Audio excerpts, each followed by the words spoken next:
একাত্তরের ভূমিকাসহ বহুবিধ বিতর্ক সমালোচনা থাকলেও জামায়াতের আদর্শে বিশ্বাসীরা প্রশংসার দাবিদার এমন মন্তব্য করেছেন ছাত্রলীগের সাবেক সাধারণ সম্পাদক ও ডাকসুর জিএস গোলাম রব্বানী।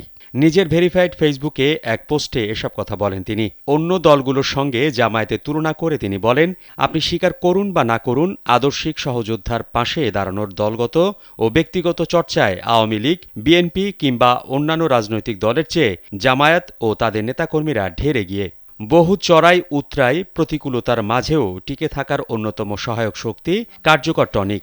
দলের নেতাকর্মীদের প্রতি জামায়াতের অবদান তুলে ধরে রাব্বানী লেখেন, দলীয় ও ব্যক্তিগত ফান্ডে নেতাকর্মীদের শিক্ষা তথা বিশ্ববিদ্যালয়, মেডিকেল কোচিং ও দেশে বিদেশে উচ্চশিক্ষা গ্রহণে সহায়তা, নিজস্ব প্রতিষ্ঠানে কর্মসংস্থানে একচ্ছত্র অগ্রাধিকার, হতাহত ও অসুস্থ নেতাকর্মীদের চিকিৎসা ও আইনি সহায়তা, পরিবারসহ আর্থিক নিরাপত্তার দায়িত্ব নেয়ার দৃষ্টান্ত রয়েছে।